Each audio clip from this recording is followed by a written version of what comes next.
Welcome to education department Haryana. Hello students, welcome है आप सबका मेरी क्लास में। आज हम करने जा रहे हैं क्लास 9th का चैप्टर 3 परमाणु एवं अणु और आज हम इसका पार्ट 4 करने जा रहे हैं। This is the last part of this chapter and आज का जो लेक्चर है that is very very important because आज हम डिस्कस करने जा रहे हैं about the molecular mass, formula unit mass and mole and इसके साथ जुड़े हुए अ नंबर ऑफ न्यूमेरिकल्स। तो फर्स्ट ऑफ ऑल हम डिस्कस करने जा रहे हैं आणविक द्रव्यमान मीन्स मोलिकुलर मास।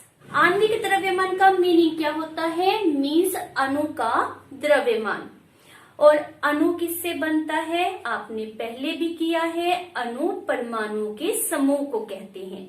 मीन्स इसमें एक ही तत्व के या भिन्न भिन्न तत्वों के परमाणु होते हैं जो आपस में रासायनिक बंधन के द्वारा एक दूसरे से जुड़े होते हैं, उनसे अणु बनता है। Like H2O, CO2, H2SO4, HNO3, number of अणु आपने सुने होंगे। तो अब हमने करना है आणविक द्रव्यमान मीन्स इनका द्रव्यमान।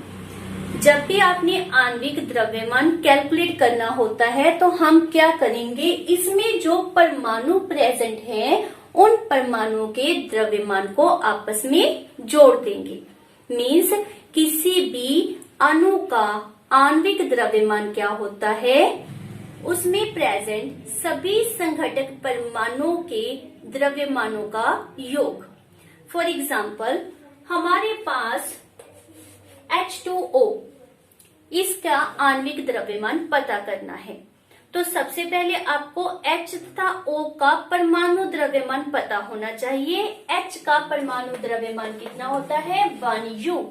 U आप पहले कर चुके हो। यूनिफाइड मास मीन्स यह इकाई के रूप में जब भी परमाणु द्रव्यमान को लिखना होता है तो इकाई के रूप में U का उपयोग होता है। O का परमाणु द्रव्यमान कितना होता है? 60। तो H2O, इसका आणविक द्रव्यमान कैसे कैलकुलेट होगा? 2 into H का द्रव्यमान प्लस 1 into O परमाणु का द्रव्यमान। और यह कौन सा द्रव्यमान है? इनका परमाणु द्रव्यमान। तो हमारे पास क्या आ गया? 2 into 1 plus 1 into 16 means 18U। तो यह हमारे पास क्या है? H2O का आणविक द्रव्यमान और also said as molecular mass. अब अगर पूछा जाए कि इसकी इकाई क्या होती है तो क्या इकाई आई? U मीन्स जो हमारे पास परमाणु द्रव्यमान की इकाई होती है U या फिर AMU से हम इसको रिप्रेजेंट करते हैं। इसी प्रकार यदि हमसे पूछा जाए HNO3 के आणविक द्रव्यमान का परिकलन कीजिए तो कैसे करेंगे? तो इसमें हमारे पास किसका मास चाहिए? H का, O का जो मैंने पहले से लिखे हैं और साथ में किसका चाहिए हमें? N का। N का कितना द्रव्यमान होता है? 14। तो HNO3 के लिए हम आणविक द्रव्यमान कैलकुलेट कर रहे हैं। HNO3 का आणविक द्रव्यमान तो कितना आएगा? कैसे करेंगे? पहले संख्या फिर उसका द्रव्यमान। तो द्रव्यमान कितना है? 1U प्लस, क्योंकि हम परमाणु का योग करते हैं, संख्या 1, उसका द्रव्यमान कितना होता है? 14U प्लस संख्या 3 और उसका द्रव्यमान कितना होता है? 16। तो जब आप इनका सम टोटल करेंगे आपके पास कितना आ गया? 63U। तो यह हमारे पास क्या है, HNO3 का आणविक द्रव्यमान। तो बहुत सिंपल सी कंसेप्ट है। आणविक द्रव्यमान में हमने जितने प्रेजेंट परमाणु होते हैं उनके द्रव्यमानों का जोड़ करना होता है। क्लियर। नेक्स्ट हमारी कंसेप्ट है फॉर्मूला यूनिट मास, मीन्स सूत्र इकाई द्रव्यमान। फॉर्मूला यूनिट मास, तो इसमें हमने क्या करना है, किस तरह से हम फॉर्मूला यूनिट मास कैलकुलेट करते हैं। हमने इसमें प्रेजेंट परमाणुओं के द्रव्यमान का जोड़ करना है, जैसा कि हमने अभी किया था आणविक द्रव्यमान में। मीन्स लेट हमारे पास दिया गया है NaCl, तो हम किस तरह से इसका फॉर्मूला यूनिट मास कैलकुलेट करेंगे। Na का हमारे पास परमाणु द्रव्यमान होता है 23U, प्लस Cl का कितना होता है 35.5U। It is very important, ये आपने अच्छी तरह से लर्न करना है। तो इससे हमारे पास जो मास ऑब्टेन हुआ दैट इज 58.5U। यह हमारे पास क्या है, इसका सूत्र इकाई द्रव्यमान।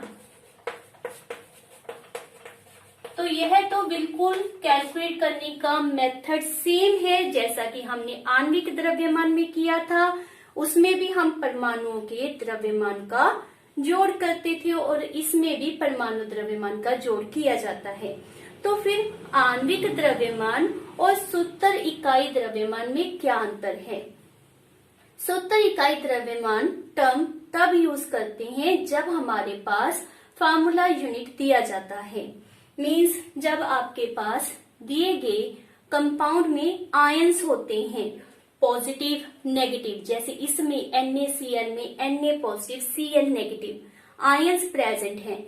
तो जब आपके पास दिए गए कंपाउंड में आयंस हो, मीन्स आयनिक कंपाउंड दिया जाए, तो उसके द्रव्यमान को हम किस तरह से रिप्रेजेंट करेंगे, सूत्र इकाई द्रव्यमान, क्योंकि उसे हम क्या कहते हैं, फॉर्मूला यूनिट। तो यह क्या है, formula unit mass. As well as अगर आपको कह दिया गया लेट CeCl2, इसका आपने सूत्र इकाई द्रव्यमान पता करना है।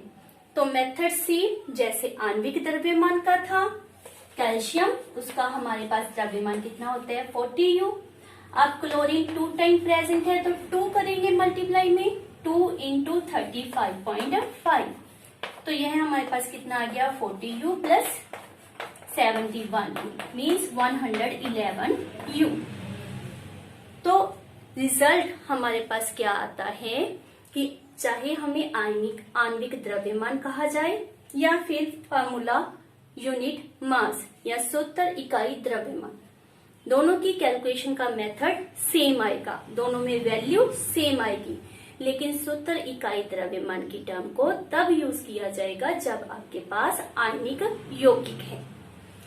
इससे रिलेटेड न्यूमेरिकल आपके पास एनसीईआरटी बुक में दिए गए हैं, आपने उनकी अच्छी तरह से प्रैक्टिस करनी है।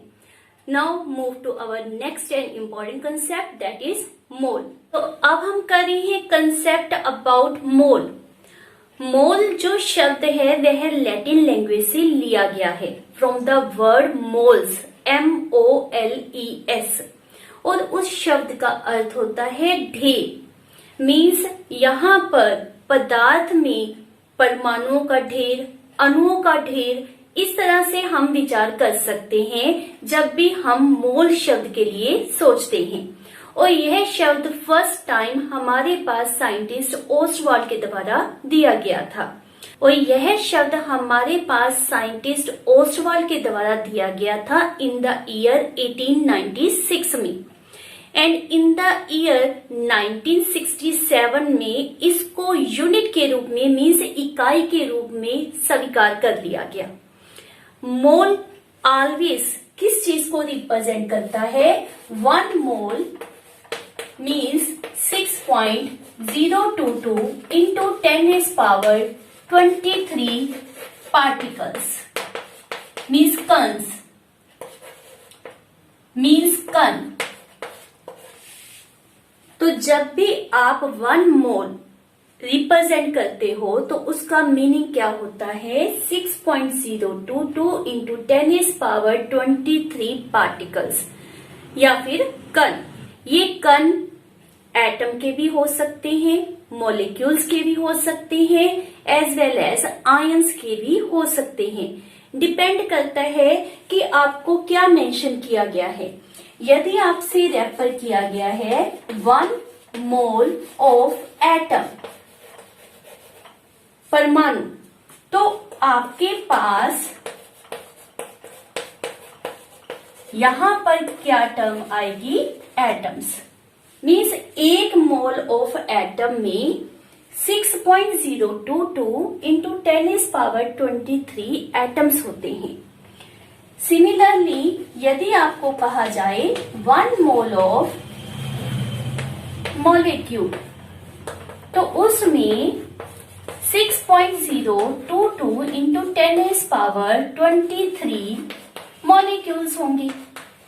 और यदि आयंस रेफर किया जाए तो इतने ही उसमें आयंस प्रेजेंट होंगे। तो किसी भी पदार्थ के 1 मोल से हमारा मीनिंग क्या होता है कि उसी पदार्थ के 6.022 इंटू 10⁻23 पार्टिकल्स हमारे पास हैं।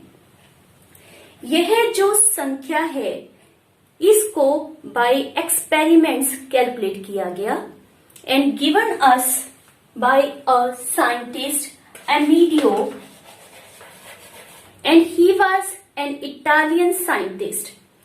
उन्हीं के नाम के ऊपर इस संख्या को हम एवोगैड्रो कांस्टेंट या कह लो एवोगैड्रो स्थिरांक या एवोगैड्रो नंबर इस तरह से रेफर करते हैं।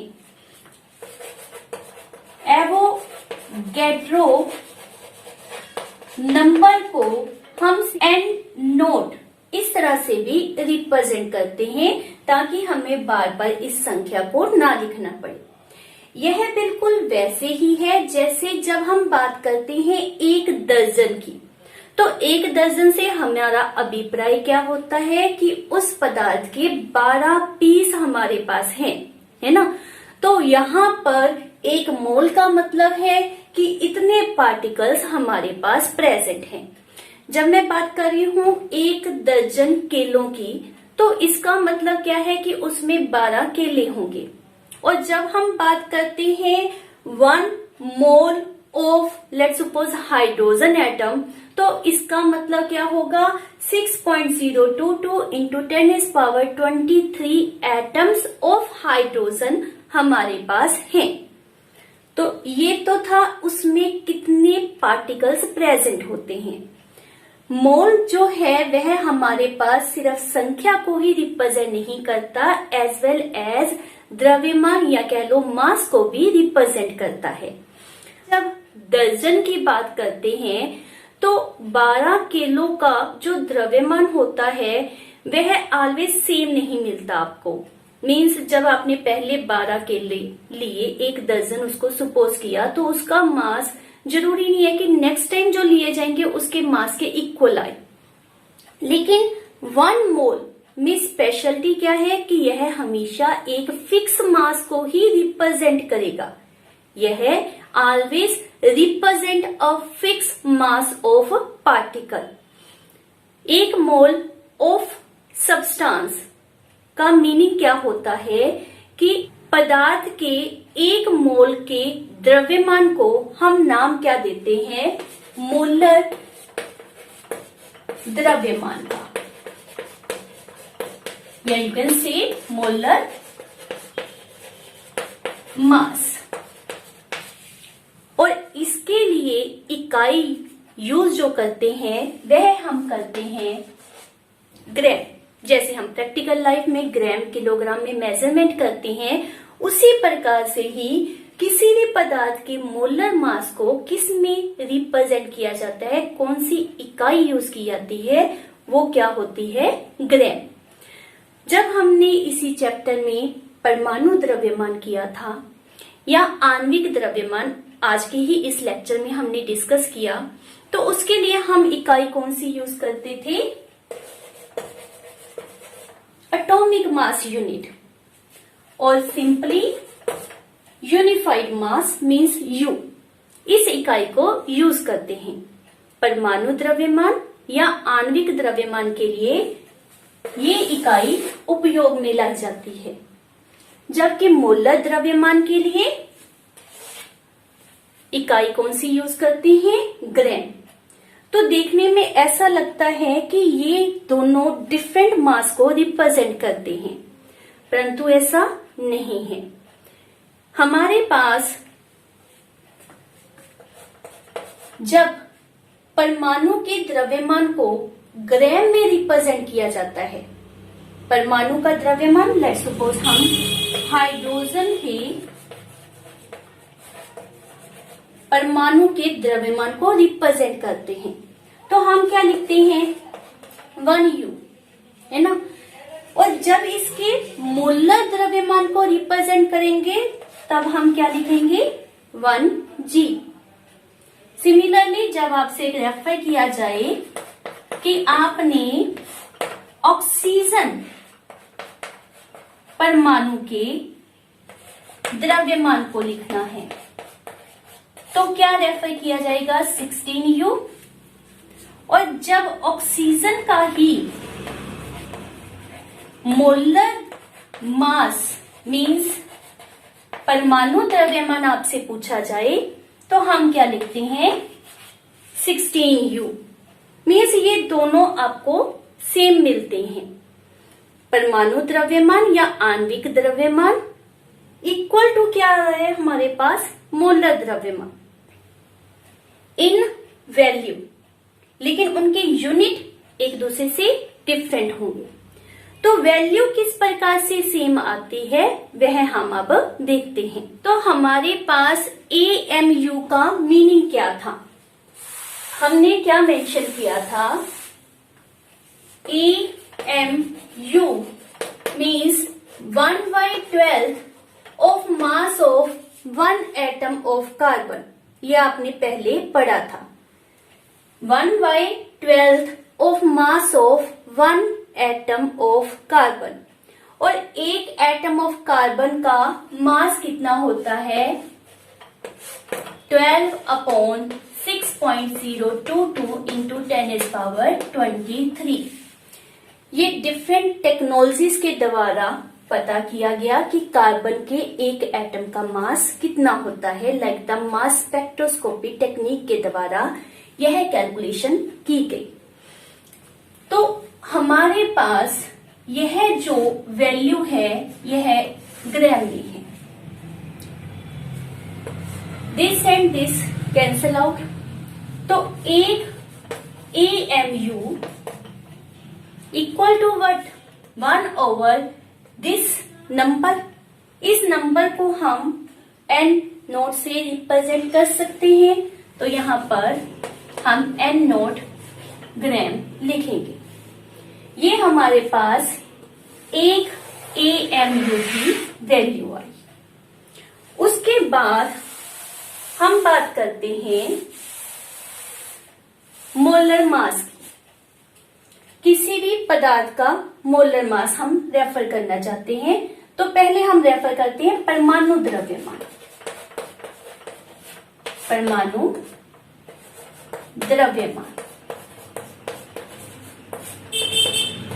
हम ऑक्सीजन का परमाणु द्रव्यमान लेते हैं।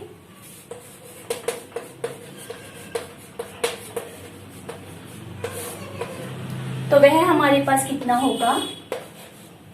16U। अब हम लेते हैं मोलर द्रव्यमान। किसका? ऑक्सीजन का ही।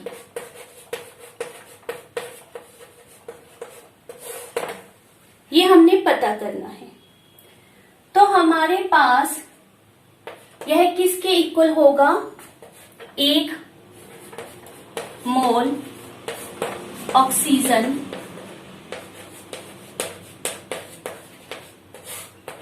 परमाणु।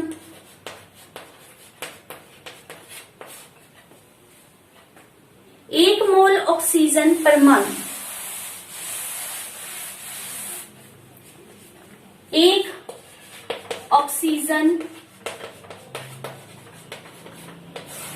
परमाणु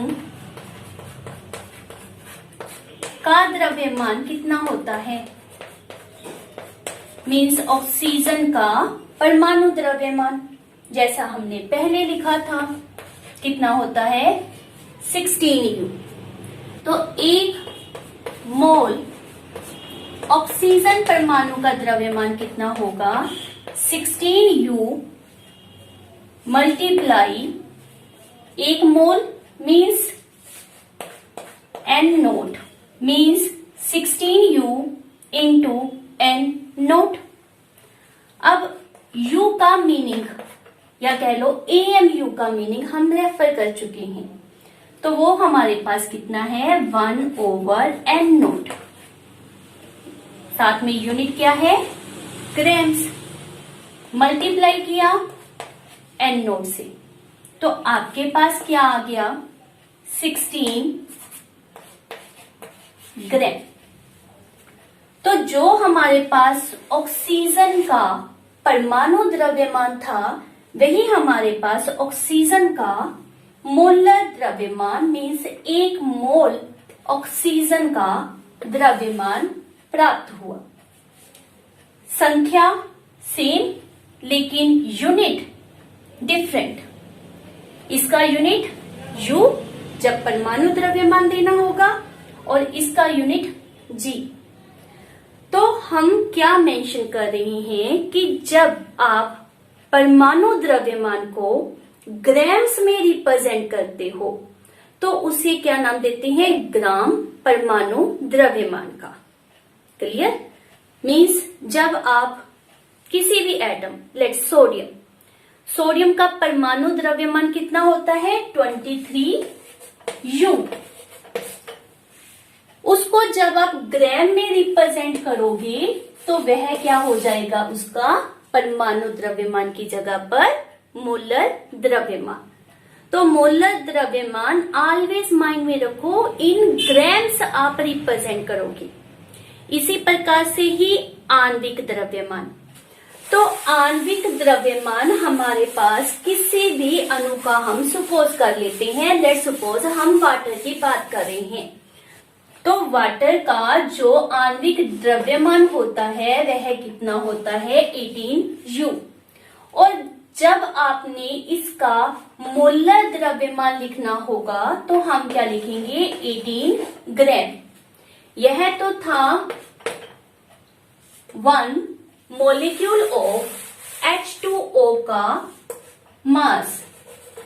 1 molecule of H2O means H2O के एक अणु का मास द्रव्यमान कितना है? 18U। और जब हम 18 ग्राम लिख देंगे तो हमारा मतलब क्या है? 1 mole of H2O means this much molecule of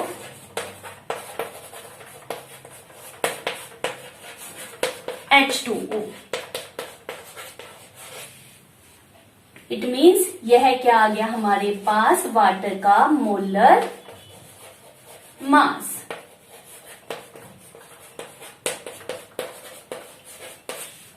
तो जब आणविक द्रव्यमान को ग्राम्स में लिखा जाएगा तो वह क्या होगा? उसका मोलर। मोल के साथ जुड़े हुए न्यूमेरिकल्स को करने के लिए आपने 2 अन्य फार्मूलों को याद करना है। वो हमारे फार्मूले कौन से हैं? हमारे पास नॉर्मली संख्या से रिलेटेड या द्रव्यमान से रिलेटेड न्यूमेरिकल्स पूछे जाते हैं। तो हमारे पास फर्स्ट फार्मूला है मोल इक्वल टू दिए गए कणों की संख्या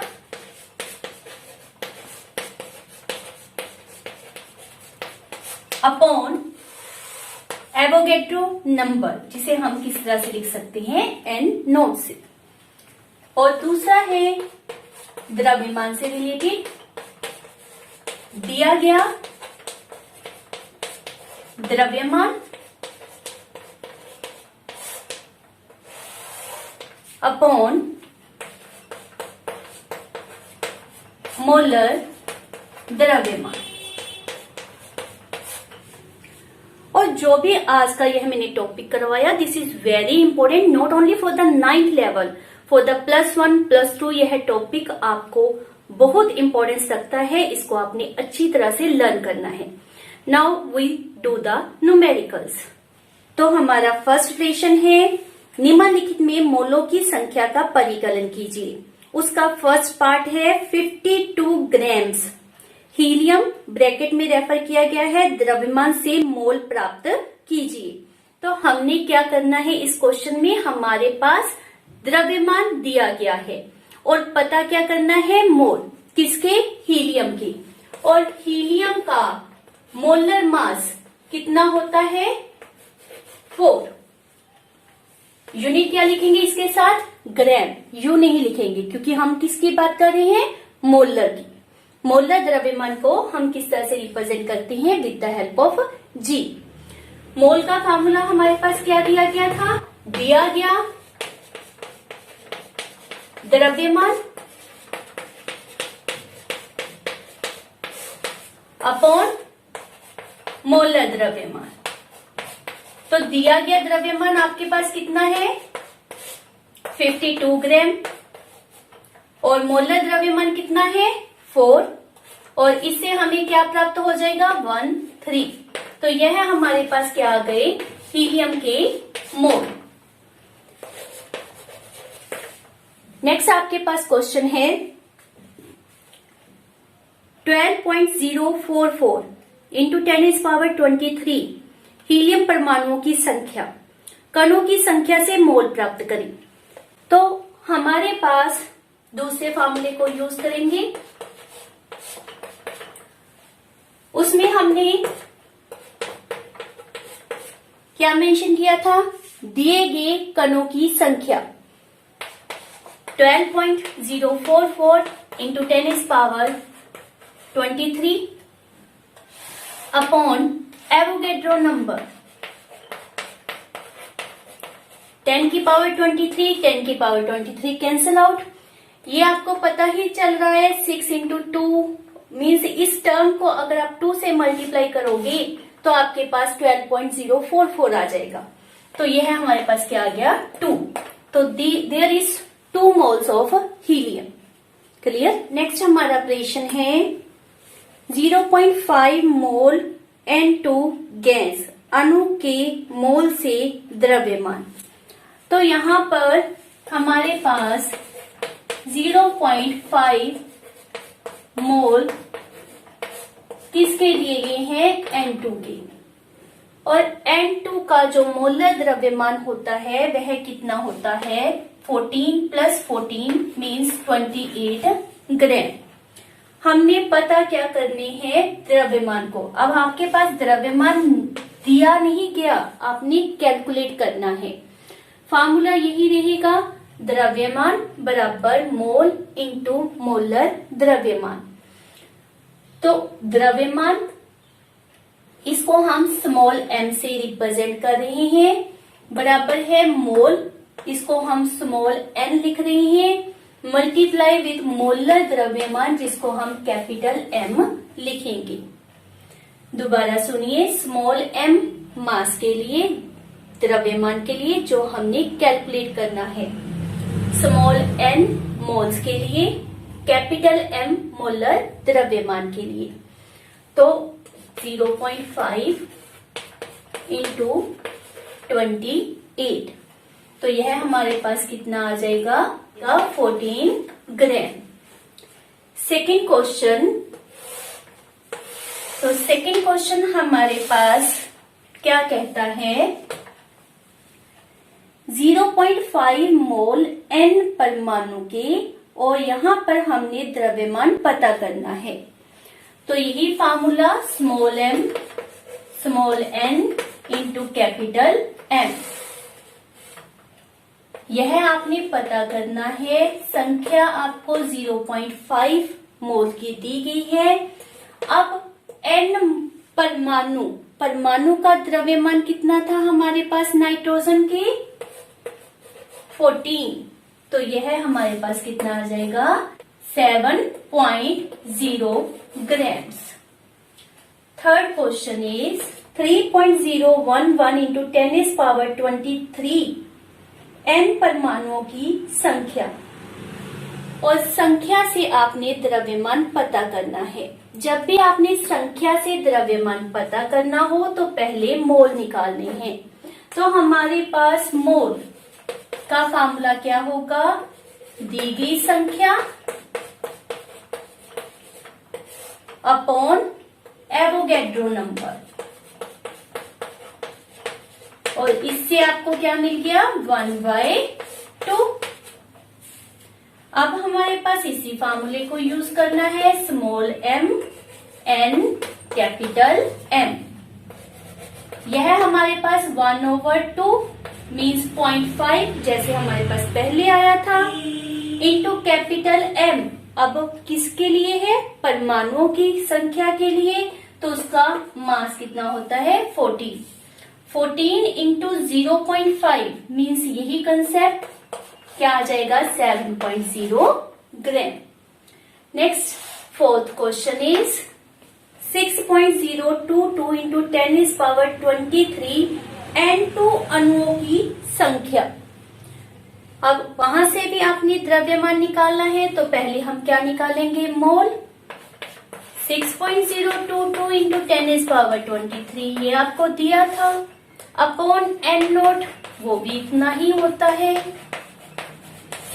तो यहां से आपको n कितना मिला, 1, और हमारा फार्मूला क्या था, small m n into molar mass. Molar mass कितना होता है, 28। तो यह हमारे पास क्या आ जाएगा, 28 ग्राम्स।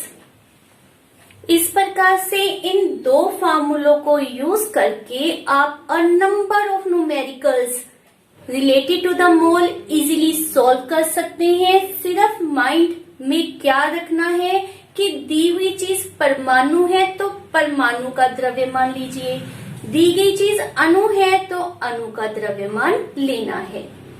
ही होमवर्क यह है आपका कि आपने इससे रिलेटेड एनसीईआरटी में जितने प्रैक्टिस के लिए न्यूमेरिकल्स दिए हैं उनको करना है। Clear? Thank you for watching my video.